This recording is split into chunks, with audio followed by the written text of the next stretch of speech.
Good evening, Titan Nation.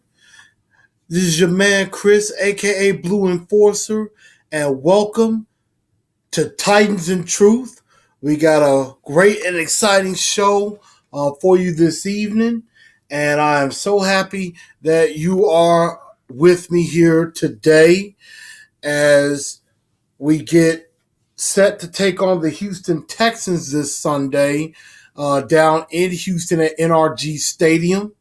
And also, we're going to take a look back just a little bit on some last thoughts on a huge 33-27 victory over the Seattle Seahawks, pushing our record to 2-1. Of course, we're tied first place at the top of the AFC South. Of course, we got the tiebreaker, so technically we are in front. And I'm glad to have y'all with me. And thank y'all so much for tuning in. And we're going to have a great show. But first, I want to give some last thoughts on this past Sunday's win. If you didn't get a chance to catch my quick recap, come to the Titans and Truth fan page and definitely check that out. I gave some good insight on what happened in the game, and also if need be,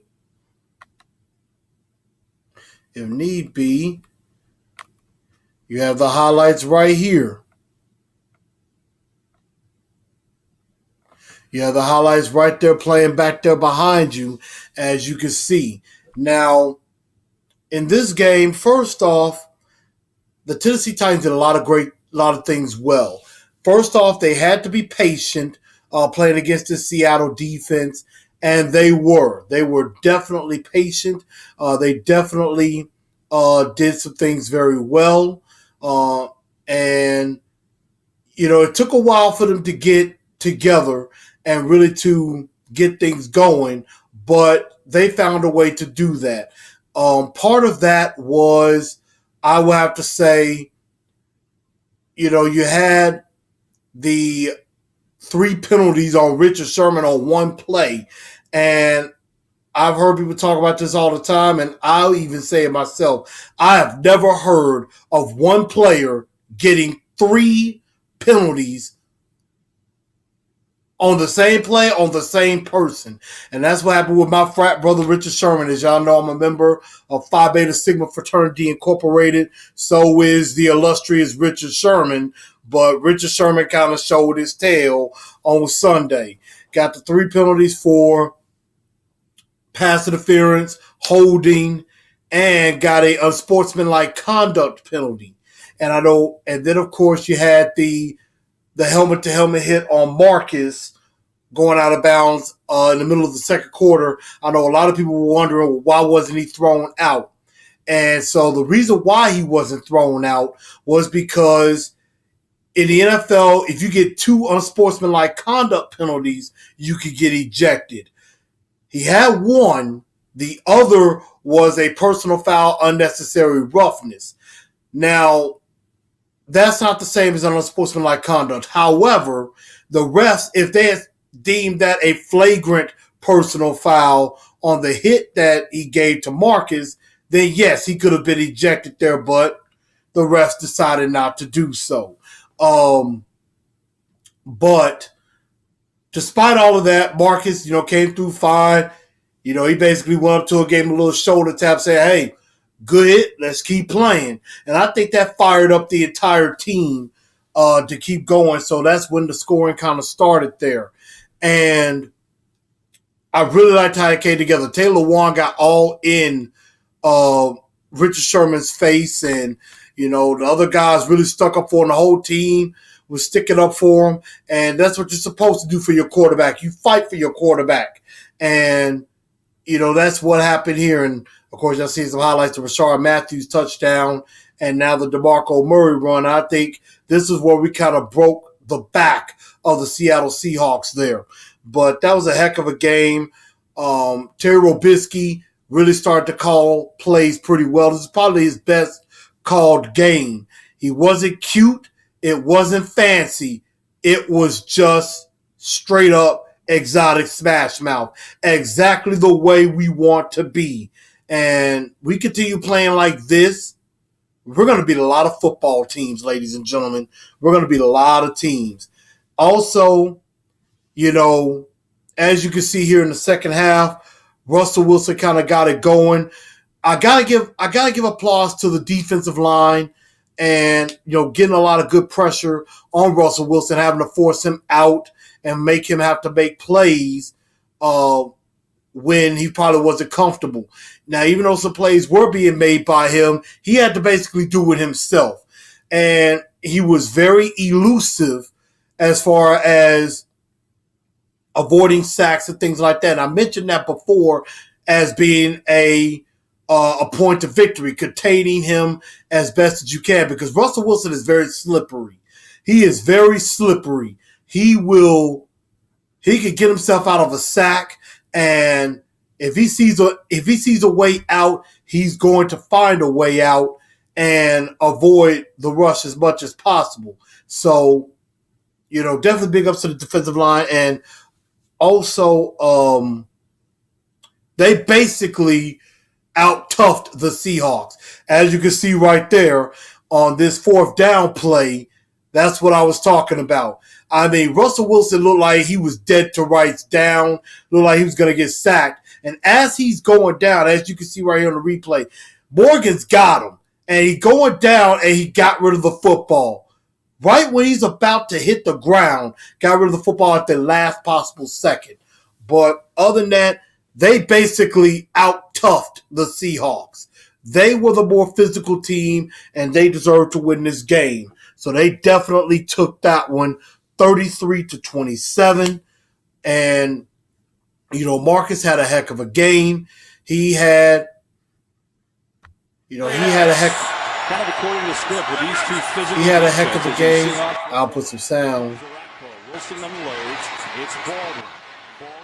Put a little sound back there. But that was a play I would dissect as far as there should have been some better tackling there. He should not have gotten that first down at that point on that. This was a very good play. Eric Decker made some plays. Eric Decker made a few plays in this game. So this is the first time Eric Decker really just showed up. Now here, LaShawn Sims just kind of got beat right there. And that's going to happen.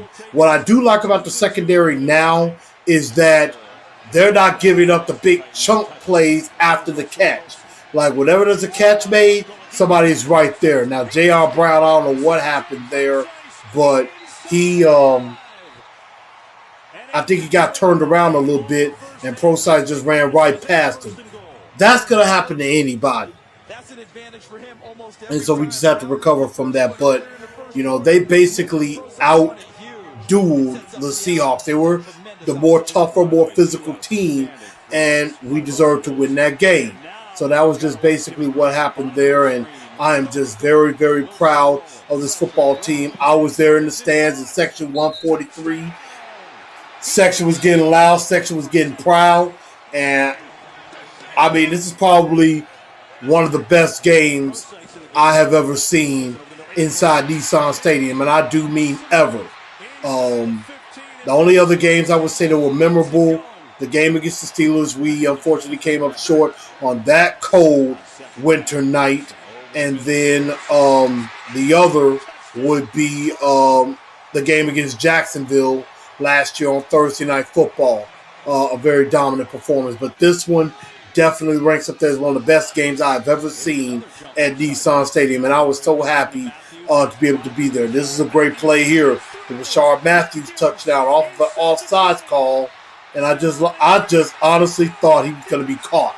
I thought there was no way he was going to go all the way, but he did not quit, and he did go all the way. So that was really, really great there. Now we're going to go ahead and announce. We're going to go ahead and prepare to announce our two-tone blue star of the week, and I know I got a few nominations. For that. Looks like Tyler Westra, a regular on the show, came in saying the offense as a whole, and that is a very good. That is definitely a pretty good selection there. Also, we have some others. Looks like Rob Vicinio says star of the week. Wesley Woodyard is one. Brandon comes in and says DeMarco Murray with that. And, I believe Tyler said that a comeback, a bounce back player of the week could be maybe a new type of thing. He gave that to DeMarco Murray. He said that about DeMarco Murray as well. And so those are definitely some really good choices. I would put Rashard Matthews as a possibility. He had a very good game as well. But I'm gonna go a little bit different because DeMarco Murray you expect to be in there as a player of the week. So this week I'm gonna go a little bit differently. The two-tone blue star of the week is going to be Wesley Woodyard, the man of Omega Psi Phi Fraternity Incorporated. He had 10 tackles. He had 2 tackles for loss. He was very active in the game. And he just looked like he's found the fountain of youth. He just seems to get better with age. And, I mean, he's really stepped up and has done an absolutely fantastic job in there on defense. And I mean, he's really showed out. Him and Jayon Brown have actually played well this season. And I think, I have to admit, Jayon Brown probably had maybe not his best game this year, this past Sunday. But all in all, Jayon Brown has actually done pretty well. But I will give that two-tone blue star of the week to Wesley Woodyard, number 59. So congratulations to him for that. And that is, he definitely deserves it. Has been in the league for 10 years. He's been with the Titans, I want to say the last 4 years. 4 or 5 years he's been with the Titans. He's been a captain every year since he's come into the league. And that's something you've never heard of. He's been a captain ever since he was a rookie. And that's very impressive that his teammates give him that title as captain. So he does some things on special teams and he does a lot on defense. And so I am definitely glad to have him on our team with that. Now, of course, when you have a star of the week, you also got to go to the other side for a dunce of the day. Now, the Legion of Boom, I would probably nominate for that, but hey, they're with Seattle. I ain't worried about anything that has to do with the Seattle Seahawks. I'm talking about us right now, and there were definitely some nominations on that. Rob comes in saying Avery Average Williamson. He disappeared during this game, and that's definitely true. And I apologize. It was Rob that said bounce back player DeMarco Murray. So, definitely got to give credit there. So, Rob, I apologize for that if I messed that up. And Brandon, of course, mentions the secondary in the second half, which, I mean, technically I could see your point on that because, I mean, we got up 30-14. We couldn't hold the lead. I mean, we held the lead, but we allowed them to get back in the game a little bit, give them a little bit of hope. So I could kind of see your point there with that. And I think there was a couple of other ones. Let's see. Dunce of the week, probably Brown or our safeties giving up big passing plays. So I could definitely see that also as well. Adrian Martin came in and said, your boy seriously getting burned again. 2-minute tempo killed the defense.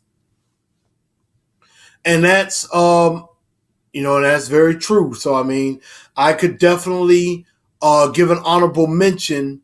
To the secondary and to Searcy and Byard, letting them back in the game. But I kind of agree. The secondary did everything they could, but I agree. Dunce of the day has to go to Avery Williamson because, I agree with Rob on that. He did disappear during this game. Like, I did not even notice him on the field at all. Wesley Woodyard, I noticed. J.R. Brown, I noticed. Avery Williamson, I did not notice. And, I mean, he's in a contract year, so he better step it up or he could be on his way out. I know he's a good run-stuffing linebacker, but he is very, very he's a liability in pass coverage, which is why you got to bring in J.R. Brown. And I mean, J.R. Brown has actually done pretty decent in the run game at times. We just bring him in more for passing situations. But I could very well see where J.R. Brown is the starter by the end of the year. And Avery Williamson, as good as he's been, could be on his way out the door if he doesn't step it up and play a little bit better going the rest of the way. So yes, the dunce of the day goes to average Avery Williamson. I definitely have to give that award to him on that. So that's not the award that you want. That is definitely not what you want, and he better get himself together. But I definitely have to give an honorable mention because of the corners and the safety. I think the corners did pretty well. I mean, LaShawn Sims did pretty good. Dory Jackson contested some catches, and also Logan Ryan actually did pretty well. But I can see where the safeties could be, something of an issue there. But I think it was just one game. I'm not going to really go too much into that. And also, I want to give props. I forgot to give props, honorable mention to Adoree Jackson. He did good in coverage, but he also had a big punt return, and that's why another honorable mention dunce of the day has to go to David Fluellen, because Adoree Jackson had what could have been an 80-yard punt return for a touchdown, which would have broke the game open. We were already up 6-0. We could have went up 13-0 and probably took firm control of this game. But David Fluellen had a block in the back penalty call that wiped that away. And the thing was, when that play happened, he didn't even need to do anything. Adoree Jackson was already going past that Seattle Seahawks player, so he didn't really have to do anything. And Adoree takes it all the way, and the Titans are up 13-0. So, yeah, I got to give an honorable mention to David Fluellen on that particular play. So, what we're going to do is we're going to take a very, very short break and get in a word from our sponsor. And definitely you want to tune in for that. So definitely pay attention to our sponsor. And we're going to be right back for the second half of Titans and Truth. All right, welcome back to Titans and Truth. And I give a special thank you to my homegirl, Miss Allison Nicole Conley of Rose Jewels Boutique. Definitely check out her website at www.rosejewelsboutique.com. She has some great, great jewelry, so you'll definitely enjoy that. So I thank her for being a sponsor and a friend of the show. But it is time for my favorite part of this show and yours too. It is time for Pick My Brain. Pick My Brain. And now y'all know what this part of the show means. This means you guys get to ask me some questions. You guys want to pick my brain and see what I think of what's going on and what of some things that are happening. So we're going to get right down to it. And, of course, I'm going up first with Tyler. And if anybody watch the show, Tyler's going to come with it with plenty of questions. So he's got me a good, strong 10. So I'm going to try to answer them as quick as I can. First question he says is, why does it seem year after year we always get beat by tight ends? That is a good question. I'm not sure why. I think that's why we tried to address that with Jayon Brown coming in, and also, of course, with the signing of Cyprian, so that way Bayer could play more center field. Now, I'm not entirely sure what's going on with that. I mean, I think those particular plays that Russell Wilson attacked that J.R. Brown wasn't in the game at the time. So, I mean, there can be some issues with that, but I think that's going to get better as the year went on. I mean, we started off pretty good. Jared Cook was not really a huge factor against us in the Oakland game. Mercedes Lewis definitely wasn't a factor in Jacksonville. And I mean, in this particular game, Jimmy Graham really only had one or two catches. And then Luke Wilson really only had one or two catches and that one touchdown. So really, other than that, I mean, tight ends haven't exactly killed us, but when they have made the plays, there have been some pretty big plays. But I think we have gotten a little bit better with that. We'll see how as the year goes on. It's just 3 games in. His second question is, if we could draft or trade for a position of need right this moment, what would it be other than corner? Well, I would say, honestly, it would have to be defensive line. I need to see another 3-4 defensive end besides on the other side of Jarrell Casey. And this is how I do it in Madden. And this is just, like I said, Madden only. I traded for Muhammad Wilkerson. I put Wilkerson on the other side of Jarrell Casey. I moved Daquan Jones to the nose. That's just how I did it. But that's where I would go if I could. Get a defensive end that could play defensive end in a 3-4 and or get some extra pass rush help. Something like that. That's where I would go besides corner.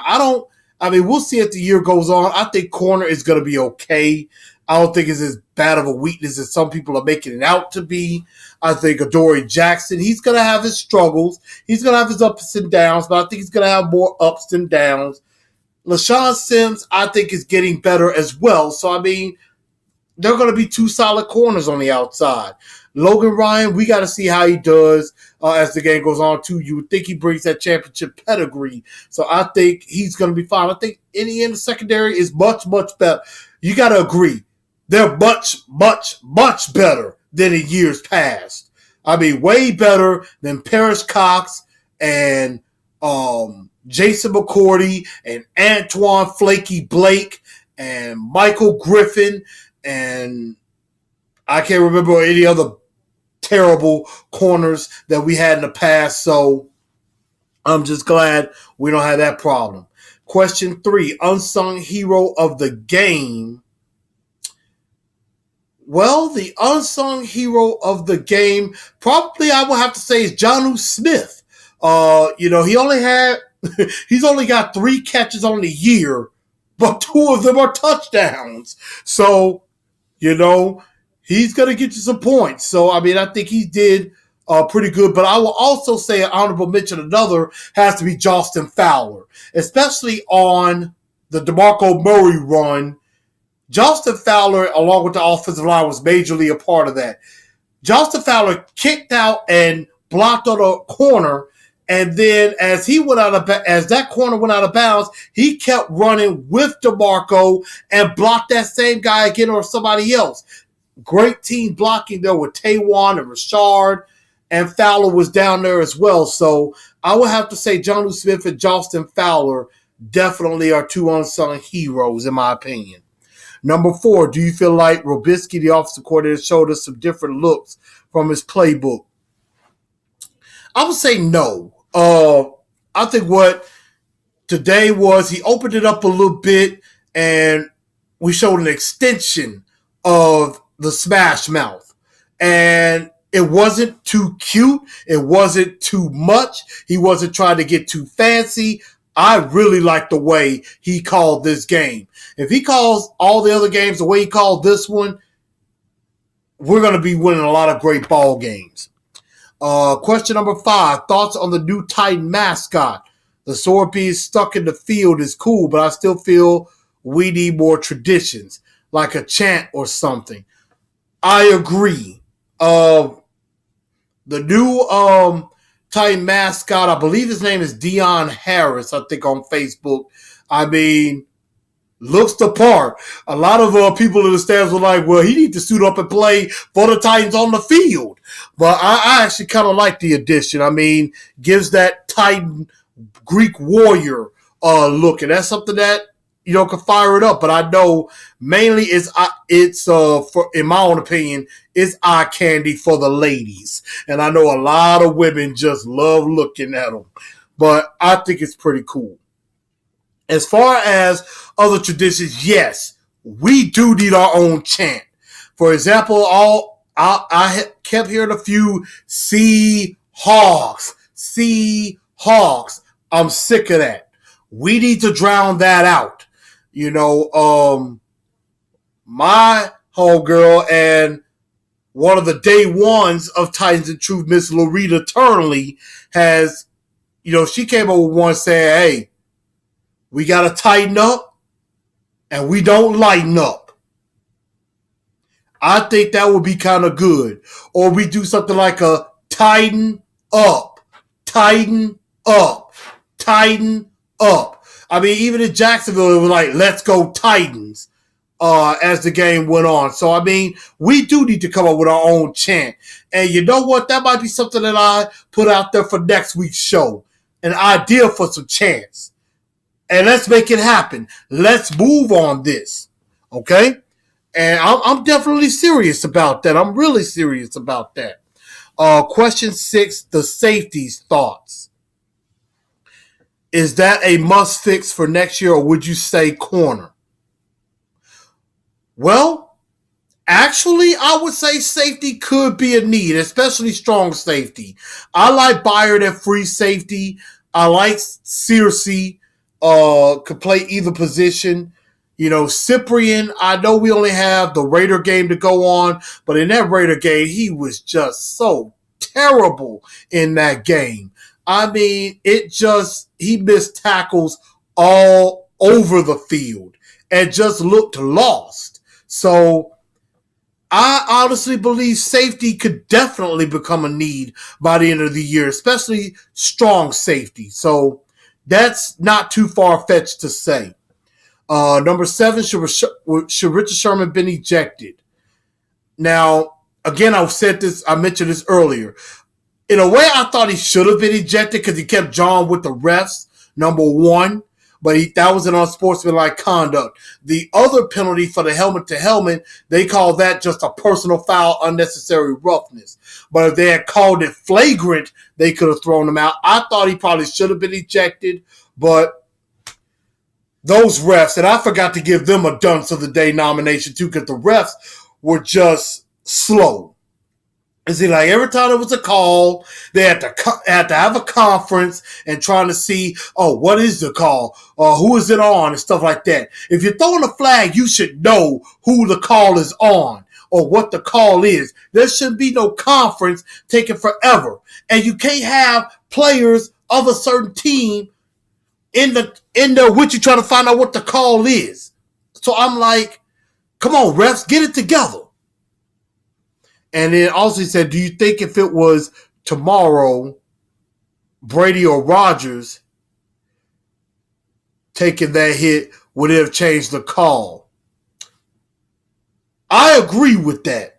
And I'm not the only one that would agree with that because, yes, if no matter who the player was, if it was Richard Sherman or if it was LaShawn Sims or Dory Jackson, if you lay that type of hit on Tom Brady, on Aaron Rodgers, on Matt Ryan, on Andrew Luck, Joe Flacco, if you did it on any of those quarterbacks, it's an automatic ejection.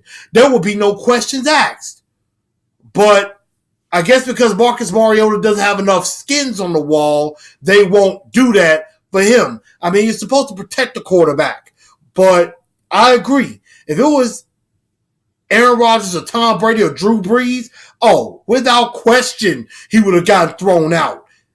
And it would have not took but 2 seconds to come up with that. So I absolutely agree. Number 8, he said, favorite Titan of the past, favorite Titan of the present. That's a very good question because, I could go a lot of different ways as far as in the present. I would say Favorite Titan of the past?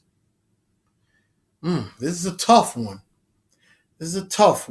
I mean, obvious choices, of course, would be Steve McNair, Eddie George. Definitely like them. I would have to say one of my personal favorites, and I'm a defensive guy, so I love the defense. I would have to say one of my personal favorites in the past has to be Kyle Vanden Bosch. I mean, I was thinking Javon Curse too, and Blaine Bishop, among others, but I would say Kyle Vanden Bosch because he had that mean motor. He would never stop. He would get after people, and he had that certain meanness to him. He even had his contacts in different colors. Like one time, I think he had some red contacts. You could tell. I was like, okay, there are evil intentions in those eyes, without a doubt. And he was a very good player for the Titans for a very long time. Favorite Titan of the present? I mean, there's a lot of different ways. Again, I could go with that, but I would honestly have to say it is. I would have to say it's Jarrell Casey. I like Jarrell Casey a whole lot. The tatted monster, really cool guy, very down to earth, but he gets it done on the football field. And an honorable mention on that, I like Brian Arapo too. I just like his motor and how he gets sacks and how he's just. I mean, he's come back from that major pectoral injury, and I know a lot of us, myself included, thought, okay, he might get hurt again, but since then he's been very consistent. So I definitely like those two with that. Number 9, our rookie tight end, Jonnu Smith, is his name. Do you think we will have more plays with him and Walker on the field? Yes. They do a lot of 2 tight end sets. Jonnu Smith is going to be on the field with Delaney Walker a lot. I want to see Jonnu Smith get more volumes of catches instead of just 1 or 2 catches and one of them be a touchdown, even though it's pretty good. And as long as Jonnu continues to keep getting better in blocking, he's definitely Delaney Walker's heir apparent. So I like Jonnu. I think Jonnu is a heck of a receiving tight end. And, of course, if you go back to the game against the Jaguars, he caught that screen pass for Marcus. He turned on some jets on that one. So I definitely like Jonnu Smith a lot. Last question from Tyler. Who is the weakest link right now, be it coach or player, and who is the strongest? Strongest link is obviously the offensive line, I think. And with a second place maybe going to defensive line. I think those are the 2 strongest parts because you got to be able to win in the trenches. So I definitely give it that. Offensive line in particular because, I mean, the running game is seeming to come together. They've ran well the last couple of weeks. DeMarco Murray with 115 yards rushing in this game. Last week, of course, against Jacksonville, Derrick Henry had almost 100 yards himself. With that, the weakest link, if I had to name a weakest link, I would probably have to say maybe inside linebacker with Avery Williamson in particular.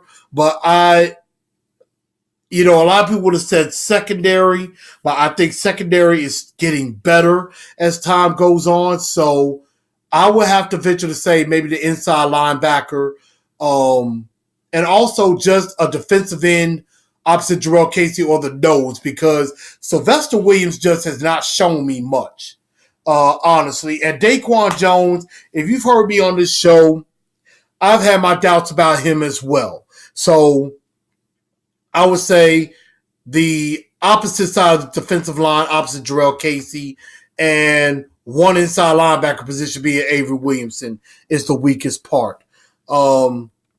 I had Miss Loretta. She had a question for me. What do you think our record will be by the time we get to the bye week?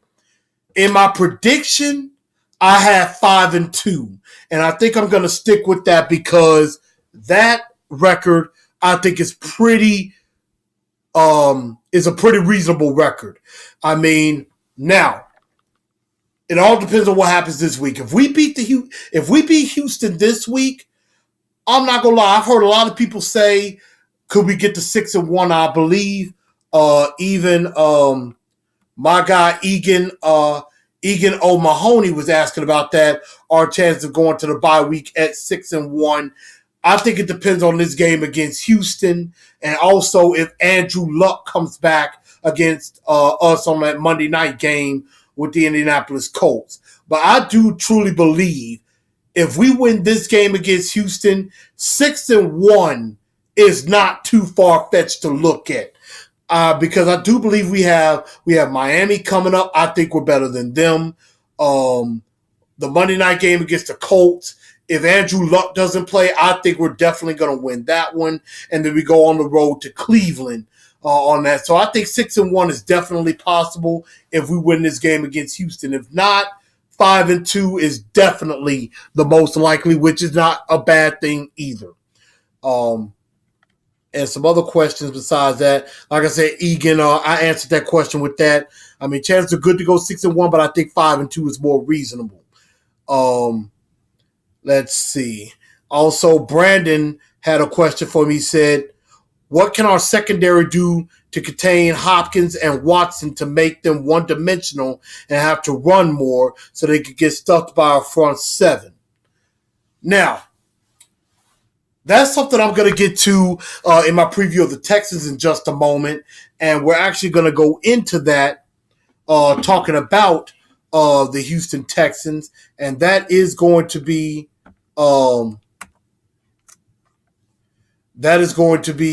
definite emphasis that we need to put on is taking care of Houston, because they're the team that's won the division for the last 6 years. So, that was one of my 4 points. That was one of my Blue Enforcer 4 points to victory. And that's exactly what we're going to go into now, previewing the Texans. They are, of course, 1-2, coming off of a heartbreaking loss, a 36-33 loss to the New England Patriots, as you see right here. Two teams that I will least cheer for ever. And, as you see here with Deshaun Watson will be the starting quarterback. What we have to do is keep him in the pocket. And I think that's why this game against Seattle was such a good thing for us to have, because, I really do believe Deshaun Watson is very similar to Russell Wilson. He is a run-first type of quarterback. I don't think he'll run as much as Russell Wilson, but we're going to have to keep him in the pocket. We're going to have to keep him in the pocket and force him to make some mistakes, like this interception here, which, unlike Russell Wilson, because Russell Wilson is not one to make a lot of mistakes, I think Deshaun Watson can make mistakes if we force him to. And speaking of DeAndre Hopkins, that was another thing I was saying. Shut down Lamar Miller, forced him to pass, and most of the time when Deshaun Watson panics or is just trying to make a play, he's going to DeAndre Hopkins about 75% of the time. So I think they need to make sure to put Logan Ryan on DeAndre Hopkins, or maybe even LaShawn Sims on DeAndre Hopkins. So I can see that happening. I think one of those two guys needs to be on DeAndre Hopkins the whole game, without a doubt. Has to be the entire game, because he's a big physical wide receiver. He may not have all the speed in the world, but that guy is physical. So a guy like Logan Ryan or LaShawn Sims could do some good against him. Take him away and force him to go to other options, and maybe he'll panic into a mistake. And that's what you want. That's definitely what you want. And, as you're seeing here, again, Deshaun Watson, get pressure on him. And we force him to have to do it all. We get pressure on him, get some sacks on him, wrap him up so that we can sack him a few times. And that is something that could rattle him. And that's where Dick LeBeau is going to come in, because Dick LeBeau has a history of doing well attacking rookie quarterbacks.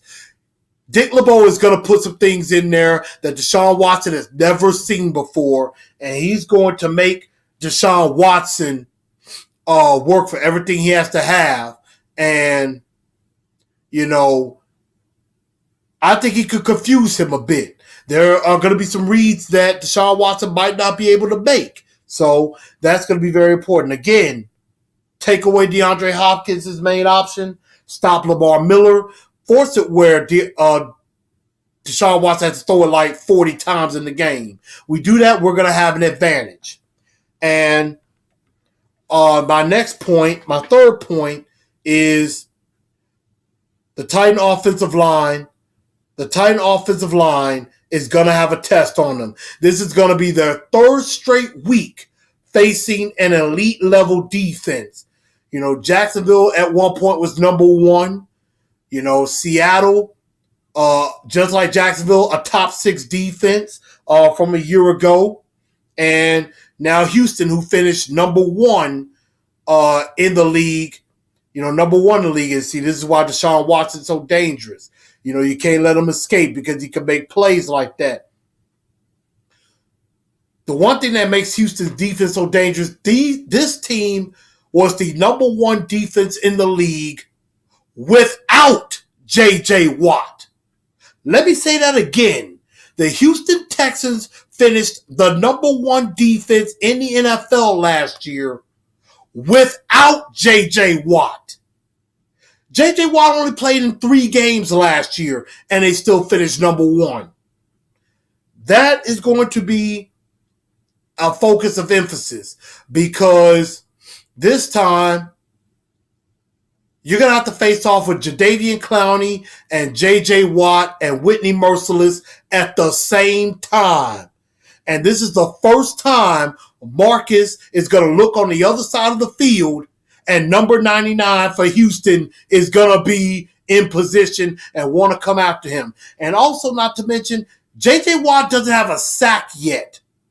And I know a lot of people are going to think he's due and that Marcus Mariota is the prime target. We're going to have to play some max protection and definitely try to keep J.J. Watt off of Marcus because J.J. Watt's going to go hunting. J.J. Watt's definitely going to go hunting for Marcus Mariota, and we can't allow that to happen. But I think Taylor Lewan, Jack Conklin, our offensive line is up to the challenge. So I'm definitely not worried. I am definitely not worried about J.J. Watt. I mean, don't worry, I am concerned, but I think our offensive line will do the job. And last point I have is with good protection, we can attack them over the middle as New England did. And because there were a lot of plays that Tom Brady went deep on Houston, and that tells you that their secondary is depleted. So that looks like that is the Texans' weakness. And, pressure by J.J. Watt and Whitney Merciless and Jadeveon Clowney can cover up that weakness. But if Marcus gets the ball out quickly and can get it over the middle of the field with the linebackers, against those linebackers, I think this is a prime spot for Delaney Walker or Jonnu Smith. And I really think Taywan Taylor could get a lot of work as well. He could catch some passes over the middle and get some yards after the catch on that. So I think this could be a big game for Taywan Taylor and Delaney Walker. And that middle will open up. But first and foremost, got to get the running game going. That's going to be major. And then we can spread that Texan defense out and really go at them pretty good. And also what I saw was their special teams is not really that good. This could be the day that Adoree Jackson finally breaks one and there are no flags on the field. So I'm looking at it pretty good. I believe I had the Titans losing this one in my prediction. I actually think the Titans are going to win this game. I'm going to say the Titans win this game by a score of 24-10. I think they win this game and they will go to 3-1 on the season. So I definitely like that right there. So now that we've given a preview of the Houston Texans, let's get out of here with our Blu Bombshell. And first and foremost, definitely I want to apologize that I did not mention this last week before the Seahawks game. But last week, give props to Brett Kern, the punter. I believe it was last Wednesday. He practiced wearing the number 2 jersey for the Titans, which, as most of you know, that was worn by our late great kicker, Rob Bironas, who still to this day has the NFL record for most field goals in a game with 8 that we defeated the Houston Texans back. I cannot remember. I want to say it might have been 2008. If I'm not mistaken, he had 8 field goals in the game. I could be wrong on the date, but I know it was against the Houston Texans in Houston where he did that. Many great kicks that Rob Bironas made, and Brett Kern did that in commemoration, of course. 3 years ago, we lost Robbie B. I believe it was in a car accident or something like that, if I remember correctly, where he passed away. So I apologize I did not mention that last week. Also, I want to give big ups to the Titans. A lot of players like Kafani Muhammad, Taywan Taylor, Josh Caraway, and others went to visit St. Thomas Hospital in Rutherford County, which is not far from me. They went for Baby Safety Month, which September is that month for baby safety, because there have been a lot of